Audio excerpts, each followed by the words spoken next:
What up, though, y'all? It's Chris. Appreciate you connecting with me while I do my 10,000 steps. Yeah, I'm getting some more in at the mall. You know, I've been getting steps in out here so frequently lately. I don't know. Maybe I should just work out here, man. Nah, I wouldn't do that because then I wouldn't enjoy coming out here to step. Thank you guys, my subscribers, though, following me around on this rise to 5,000. Let's get into this topic, and that is the Kamala HQ. Well, the Kamala HQ, pretty much blaming Biden for why she failed. I disagree with this sentiment because I think she would have failed regardless. But some of the things that Pelosi said, because this is coming from Pelosi, quite a bit of it. Some of the things that she said, I do agree with. She was kind of inadvertently throwing Kamala to the wolves, basically saying that she wasn't a good candidate because she says that Biden should have stepped down sooner so that they could have did a primary. And if they would have did a primary, they may have had a different candidate. So I take that as she thinks that she wasn't a very good one or wasn't the best. She also said that Biden stepped down and then an hour later he was endorsing Kamala, which made it impossible that, even though the idea was kind of thrown out there, it made it impossible to go through with it because he went out there endorsing her an hour later. Now, yeah, I can see that. What's that?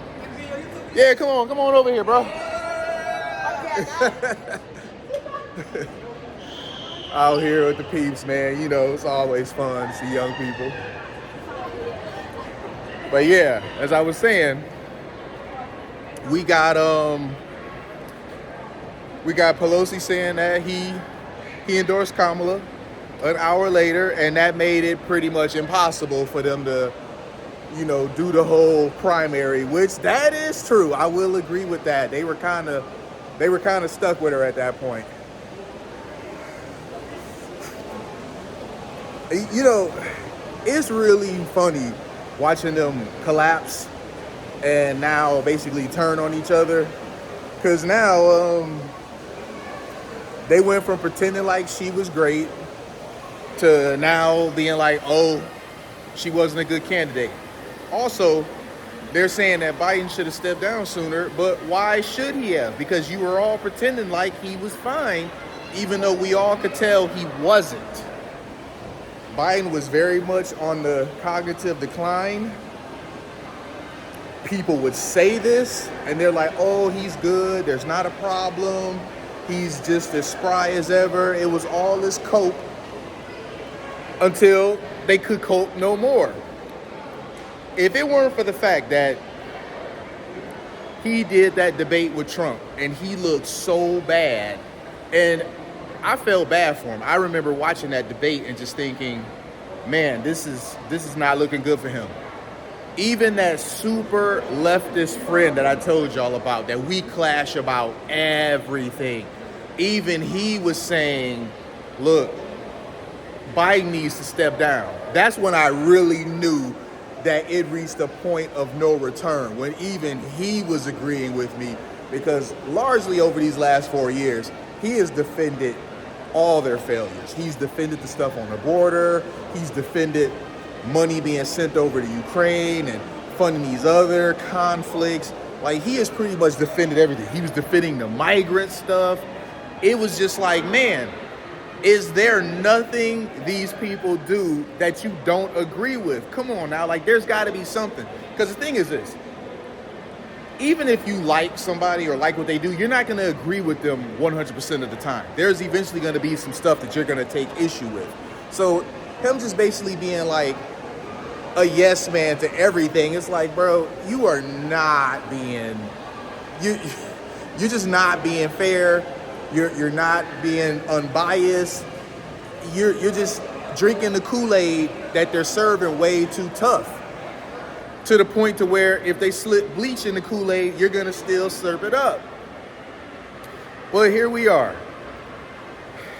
Nancy Pelosi, who was responsible for pushing Biden out, according to the reports, you now have her taking shots at Biden and also taking shots at Kamala Harris as well, and seemingly expressing some sort of regret about the fact that Biden didn't step down sooner, and that when Biden did step down, that Biden, she seemingly wishes he wouldn't endorse Kamala as quickly as he did, because maybe then they could have had the primary. But that's not how it went, was it? Kamala got installed. She ran a terrible campaign. The campaign was fueled by them using misinformation and fear tactics. They were also throwing shaming in there. So let's go down what exactly they did. The fear tactics. They were talking about women's rights. You're gonna lose your rights if you vote for the other guy. You're gonna become like what? He's gonna become a dictator if you let him get into power, even though he was the president before and that didn't exist. But this is the stuff that they were saying. They were also what is it? They were like the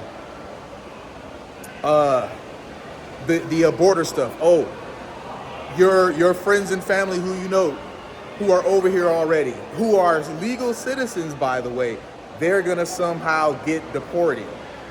It was just so insane. They also used the shaming tactics by telling you that if you didn't vote for her, you were against women. That if one vote went towards the other guy by you, that was one vote of you being against women. And when they had the opportunity to double back on this or walk it back, they chose not to. They chose to keep doubling down on it, tripling down on it, quadrupling down on it. I've never seen a campaign push something so ineffective, so hard. They never pivoted. The strategy wasn't working, and they kept pressing it anyway. They never pivoted. They never tried something else. And Kamala Harris's strategy of never talking to, media, never doing interviews at first, that was very weird. I mean, she did start, and we saw why exactly she wasn't at first, because she wasn't exactly prepared. She wasn't very good at doing interviews. And that had me wondering, what the hell were you doing all this time? How are you the VP all this time and you never even really learned how to do interviews? What really was she doing? She never learned how to do interviews. She never bothered actually being the border czar, even though that was a title she was bestowed upon. And for those out there that's claiming she was not the border czar, that is not true. Yes, she was. You can find on YouTube the video of Biden bestowing this title on her. So I don't know why there's so many people denying that she was the border czar when that can easily be debunked. But she never even bothered trying to do her job as being the border czar. She seemingly couldn't care less. Oh, but when she was running for president, she showed up at the border, and she was there for 20 minutes or something like that, according to one of the reports. I don't know how accurate that is, but if she showed up there at the border for 20 minutes, she only showed up there for a photo op. There is no way that you can go anywhere like that and do anything effective, or even get a debriefing in 20 minutes. That was totally a photo op, which, she took advantage of it, because those pictures of her shaking hands with people and looking like she's really interested in hearing what they got to say, those were making the rounds. It was all fake, all made up, just like her backstory of being a woman who worked at McDonald's and had a middle class upbringing, just all of the fake stuff, man. But this is where we at, man. We got the left continuing to cannibalize itself, continuing to implode. Everyone's blaming everybody for why this didn't work. And I can only imagine those campaign donors that contributed to that $1 billion, that apparently it was like 18 million over budget. So she blew like $1 billion and still went 18 million over the budget just to lose. Man, those donors, I know they gotta be furious, because I know I sure would be. If you donated to that campaign, I don't even think all those donations were for Kamala, honestly. I think those donations were for Biden, because remember, he was supposed to be the one running up until he wasn't. So I think those were pretty much, I think that was his war chest that Kamala just inherited because Biden stepped down. So I don't know what they gonna do to make it up to those donors, because I would be furious if I was them. And many of them that got burned, they probably won't be jumping in to support them next time around. Just saying. So I'm gonna leave it there, y'all. Talk to me in them comments. Let me know what y'all think about this, man. The blame game that's going around. You know, it seems like every day it's more and more and more goofiness coming behind their failure to win this election. And it's a multi-layered failure. It's a failure on so many levels of why it ultimately ended up being the worst loss in history. I'm gonna leave it there, y'all, man. I'm gonna holler at y'all. Peace.